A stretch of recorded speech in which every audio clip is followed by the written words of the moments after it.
सबसे पहले इस काल ने 3 पुत्र उत्पन्न किए दुर्गा के संयोग से। दुर्गा इस काल भगवान की पत्नी है, हम जिसके लोक में रह रहे हैं। 21 ब्रह्मांड का ये प्रभु है, स्वामी है, ये इतना गॉड और रब है। तो इसने हमारे को यहाँ फंसाए रखने के लिए सबसे पहले यह भांग तैयार करी, रजगुण युक्त किया अपने बड़े पुत्र ब्रह्मा जी को और सतगुण युक्त किया अपने मंझले पुत्र बिचले पुत्र विष्णु जी को, और सबसे तीसरे नंबर के अपने पुत्र शंकर को, शंकर जी को इसने तमोगुण युक्त कर दिया। अब ना इन ब्रह्मा विष्णु महेश के बस की बात है। जैसे मिर्च है, अब मिर्च बना दी, अब मिर्च का क्या दोष है, उसमें वो गुण ही ऐसा है। तो मिर्च के बस की बात नहीं कि उस मिर्च अपने गुण को स्वयं समाप्त कर सके। इसी प्रकार ये तीनों देवता भले ही अपने लोकों में रहते हैं, ऊपर के ऊपर अपनी इनकी तीनों की अलग से राजधानियां हैं, वहां से बैठकर ये 3 लोक के प्राणियों को,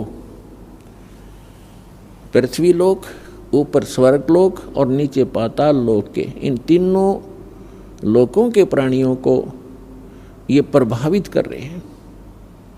ये इनके इंचार्ज बना रखे हैं। ये 3 मंत्री समझो, एक एक विभाग के, रजोगुण विभाग के ब्रह्मा जी, सतोगुण विभाग के विष्णु जी और तमोगुण विभाग के ये शंकर जी। अब जैसे रसोई के अंदर मिर्चों का छोंक लगाया जाता है,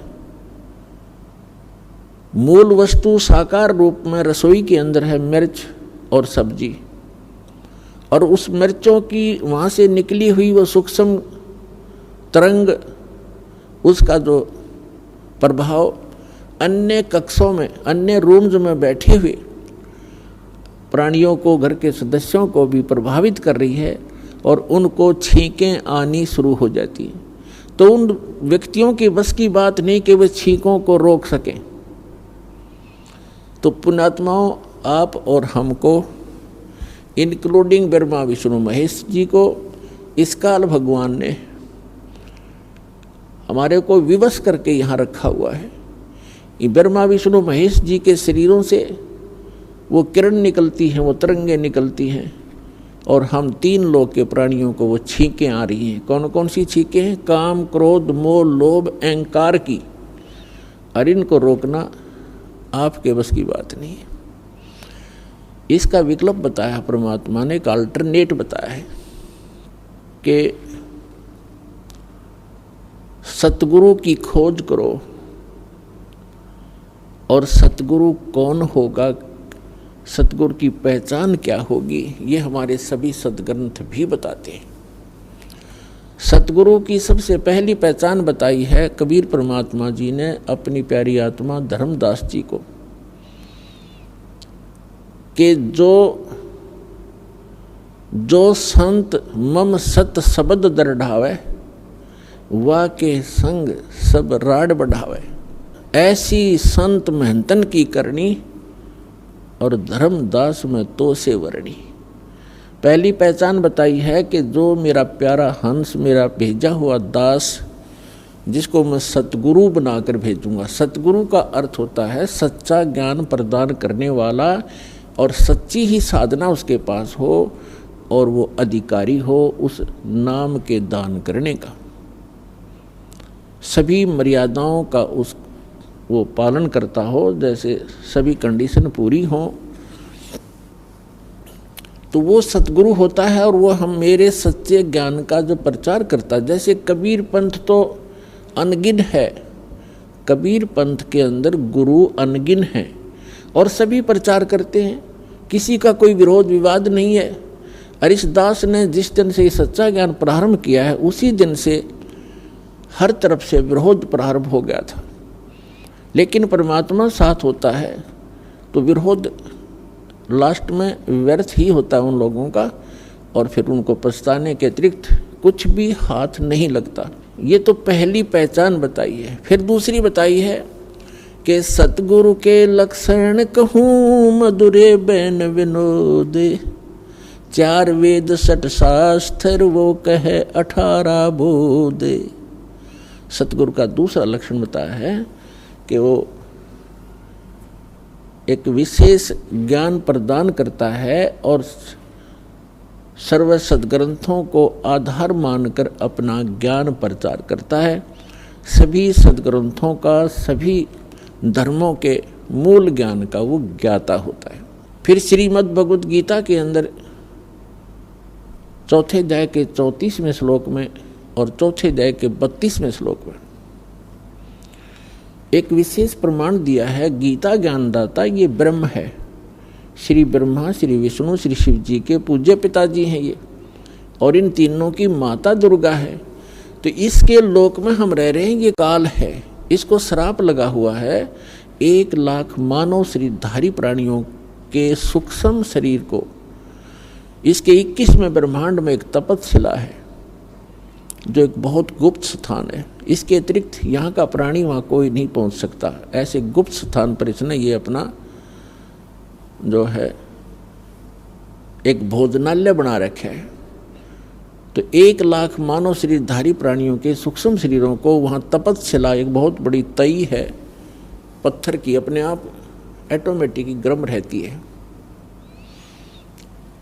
और उसके ऊपर डाल दिए जाते हैं। उनके अंदर से निकाल कर वो सूक्ष्म गंध को जो प्रत्येक प्राणी सारे जीवन में आहार करता है। आप देखते हो यहाँ चलो रोटी, भोजन, काजू, किस्म, सेब, संतरे, हलवे, खीर भी आदमी खाओ, अच्छी बात है। इसके अतिरिक्त और बहुत गुना कबाड़ हमें खिलाता है ये। कोई सुल्फा पीता है, कोई भुक्की पीता है, कोई शराब पीता है, कोई तम्बाकू का आदि है, कोई पान खा रहा है, पेचर पेचर कर रहा है। ये कोई खाने की चीज़ें, मानो आहार है ये। तो ये क्यों करवाता है? इसलिए करवाता है यार, इनको इतने प्रबल होकर लग जाते हैं, कहते छूटती नहीं, छूटने ये मन नहीं देता। और मन कौन है? ये स्वयं ज्योत निरंजन, ये काल है, 21 ब्रह्मांड का स्वामी है। तो जीव कैसे इससे बाहर हो सकता है? कैसे छोड़ सकता है विकारों को? इस निरंजन का बाप मिले, इस निरंजन से भी शक्तिशाली समर्थ मिलेगा, तब ये मन हटने लगेगा, तब ये दूर भागेगा, तब ये प्राणी विकारों को छोड़ सकेगा। मन को परमात्मा ही रोक सकता है। तो वो परमात्मा समर्थ कबीर परमेश्वर है। तो ये जो सब कुबाड़ हमें खिलाता है, अपने लिए ये मसाला तैयार करता है आपके माध्यम से। फिर जिसने ज़्यादा विकार कर रखे हैं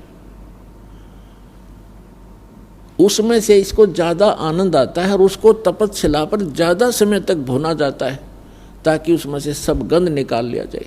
जीव मरता नहीं, सूक्ष्म शरीर सुरक्षित रहता है, उसमें पीड़ा घनी होती है। सूक्ष्म शरीर के अंदर इन सभी प्राणियों को, मानव शरीरधारी प्राणियों के 1 लाख मानव शरीरधारी प्राणियों को तपतशिला के ऊपर ये उनको बुरी तरह तपाता है।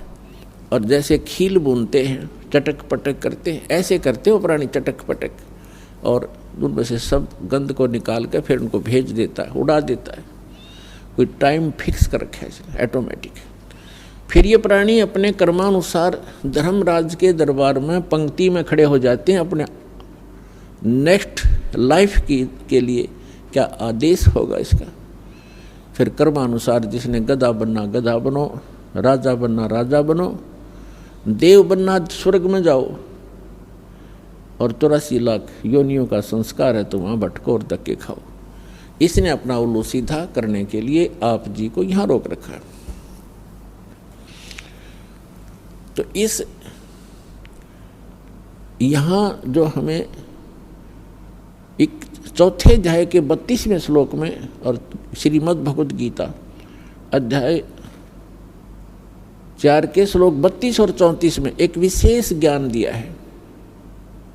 गीता ज्ञान दाता ये ब्रह्म है, ये काल है। गीता अध्याय नंबर 11 के श्लोक नंबर 32 में स्वयं स्वीकार करता है कि अर्जुन मैं काल हूँ और इन सभी लोगों को खाने के लिए अब प्रवृत्त हुआ हूँ।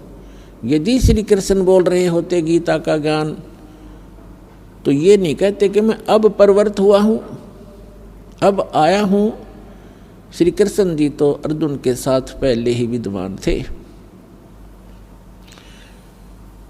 तो ये जो काल है ये श्री कृष्ण में प्रवेश करके और गीता जी का ज्ञान बोल रहा है। तो इसने गीता के 18 अध्याय बोल दिए, 700 श्लोक बता दिए। उसके बाद इसने गीता अध्याय नंबर 4 के श्लोक नंबर 32 में एक विशेष हिंट दिया है। अब जो सतगुरु की एक ये भी पहचान है कि वो सदग्रंथों के कोड वर्डों को, गूढ़ शब्दों को और उनके अर्थों को वो सतगुरु ही समझता है।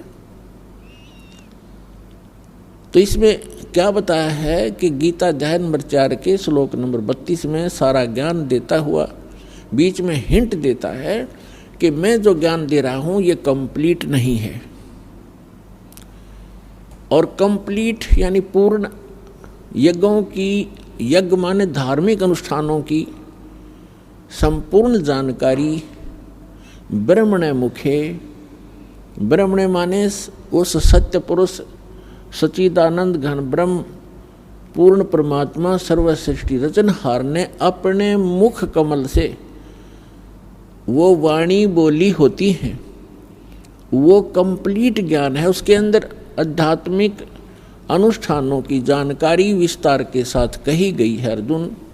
और उसको जानने के बाद फिर तू सर्व कर्मों से, सभी पापों से मुक्त हो जाएगा। अब सच्चिदानंद घन ब्रह्म ने जो ज्ञान अपने मुख कमल से बोला है वो वाणी है, वो तत्व ज्ञान है, वो सूक्ष्म वेद है। जो गीता, वेदों, पुराणों, कुरान और बाइबल 3 पुस्तकों का संग्रह है। एक तौरात, जबूर और इंजिल, उसको बाइबल कहते हैं। तीनों के को इकट्ठा जल्द किया हुआ। तो इनके ज्ञान से अन्य ज्ञान है वो जो सच्चिदानंद घन ब्रह्म ने अपने मुख कमल से बोला है।